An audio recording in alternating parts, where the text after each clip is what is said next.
Bonjour à tous, on se retrouve pour une toute nouvelle vidéo news télé et aujourd'hui on va parler de Léa Salamé qui s'est confiée dans deux longues interviews. On fera le point sur tout ce qu'on a appris, notamment sur Quelle Époque et sur ses rapports avec Christophe de Chavannes.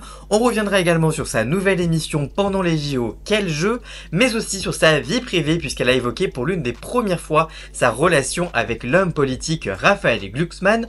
On revient sur ces interviews juste après le générique, c'est parti, générique.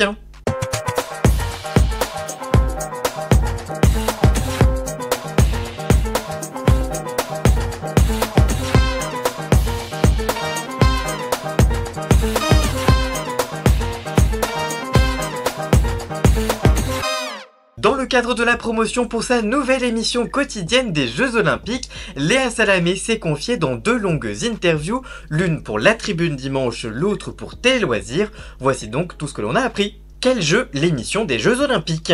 Dans quelques jours, les Jeux Olympiques débarquent à Paris et pour l'occasion, le service public se plie en quatre pour être à la hauteur de l'événement. Ainsi, France 2 proposera tous les jours un talk show autour des Jeux, le soir en deuxième partie de soirée. Léa Salamé sera de la partie aux côtés de Laurent Luyat. Elle explique un peu plus le concept dans les colonnes de Télé Loisirs. Je cite, « Ce sera une grande fête avec des athlètes, mais aussi des artistes, des politiques et des comédiens. L'idée est de marier Quelle Époque avec le service des sports de France Télévisions et la chaîne a décidé de mettre les moyens. Notre plateau sera installé au Club France à la Villette, au cœur du réacteur pour emmener les téléspectateurs là où se trouvent les athlètes. On veut aussi raconter l'époque à travers ces jeux, donc s'il y a une actualité majeure qui n'a rien à voir avec les jeux, on en parlera. L'émission sera diffusée 7 jours sur 7. On va terminer tous les jours entre minuit et demi et 1h du matin, ce qui veut dire qu'on ne va pas se coucher avant 3h du matin. Ce sera un rythme olympique et j'espère être à la hauteur de ce défi. C'est un honneur qu'on m'ait proposé d'animer cette émission. Je ne me voyais pas refuser de vivre ce moment qui n'arrive qu'une seule fois par siècle. À la base, le taulier du PAF, aka Michel Drucker, devait initialement présenter Quel jeu aux côtés de Léa Salamé. Les plans ont malheureusement dû changer. Elle évoque également cette absence. Il aura table ouverte, il viendra quand il voudra et quand ses médecins le lui permettront. J'aurais adoré que ses médecins lui permettent de faire la quinzaine avec nous, mais prendre l'antenne à 23h c'est tard. Les médecins ont dit non. Dès qu'il voudra nous appeler, on le mettra en live. C'est important qu'il soit là parce qu'il a vraiment marqué l'histoire des jeux. Quelle époque, quel bilan pour cette deuxième saison? Depuis 2 ans, Léa Salamé est à la tête du talk show phare des deuxièmes parties de soirée le samedi sur France 2, l'occasion pour elle de faire le bilan de cette deuxième saison. Je cite, « On avait peur que l'effet de nouveauté s'estompe après la première saison, mais le public était bien là. J'ai l'impression qu'on s'y lâche et qu'on dit des choses qu'on ne peut pas dire à 19h. C'est un format impertinent et insolent. Le challenge va être que le public nous suive de nouveau à la rentrée. » Par ailleurs, Quelle Époque connaît aussi une deuxième vie sur les réseaux sociaux avec de nombreux extraits commentés après chacune des diffusions. Elle se confie sur cette deuxième vie, je cite, « C'est dans l'ADN de la case du samedi soir de France 2, comme du temps de Thierry Ardisson ou de Laurent Ruquier, on essaye de perpétuer cela. Je suis très contente des audiences de Quelle Époque, mais ça ne suffit pas. Si l'émission ne fait pas parler d'elle ou que ce qu'a dit un invité ne fait pas débat, ce n'est pas assez bien. Cette année, l'une d'entre elles a particulièrement été commentée. Le samedi 27 avril, Léa Salamé recevait Artis sur le plateau. L'humoriste avait confié lors de son passage dans l'émission qu'il avait notamment arrêté de fumer et de boire, ce à quoi elle avait répondu « Ah, alors vous êtes devenu chiant ?» Rapidement, les réseaux sociaux se sont emparés de cette séquence visionnée plusieurs millions de fois. Dans les colonnes de Télé Loisirs, elle évoque cette polémique. Je cite, « Sur la phrase à Artus, si j'avais pensé une seule seconde que ça blesserait des gens qui avaient arrêté de boire, je n'aurais jamais dit cela. Ce n'était pas du tout voulu, ça n'a pas été compris comme une blague, je me suis mal exprimé. Honnêtement, ce n'était pas du tout voulu de créer cette polémique-là.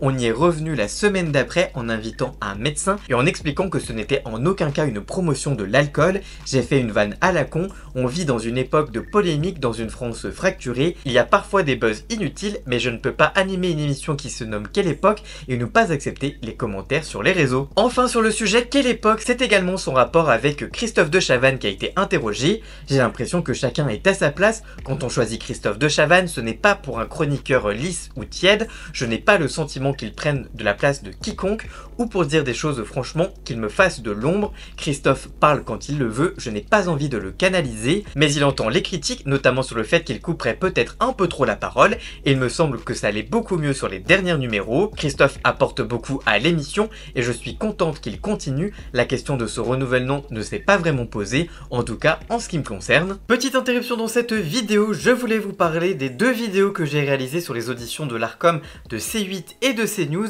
Les deux vidéos sont plutôt intéressantes pour suivre tout ce qui se passe sur le renouvellement des fréquences de la TNT. Je vous mets les deux vidéos en fiche, mais aussi à la fin de la vidéo. Retour tout de suite justement à Léa Salamé. Raphaël Glucksmann, elle se confie pour la première fois sur son couple avec l'homme politique. Pourtant au cœur de l'actualité en temps normal, Léa Salamé s'est mise en retrait des rendez-vous politiques de France 2 et de France Inter durant toute la campagne électorale en raison de sa relation avec Raphaël Glucksmann. Sur ce retrait, elle indique, je cite, « Je ne l'ai pas vécu comme une punition, cela m'a permis de prendre du recul, j'ai appris des choses sur la confrontation entre les grandes villes et les régions, ça m'interpelle, il faut parler à un maximum de Français et j'espère que les téléspectateurs de quelle époque, quel que soit leur vote, ne se sentent pas moqués ou méprisés. Ce sera d'autant plus notre rôle sur le service public la saison prochaine. » Tête de liste PS place publique lors des dernières élections européennes, Raphaël Glucksmann a bénéficié d'une large couverture médiatique et a recueilli près de 13,83% des suffrages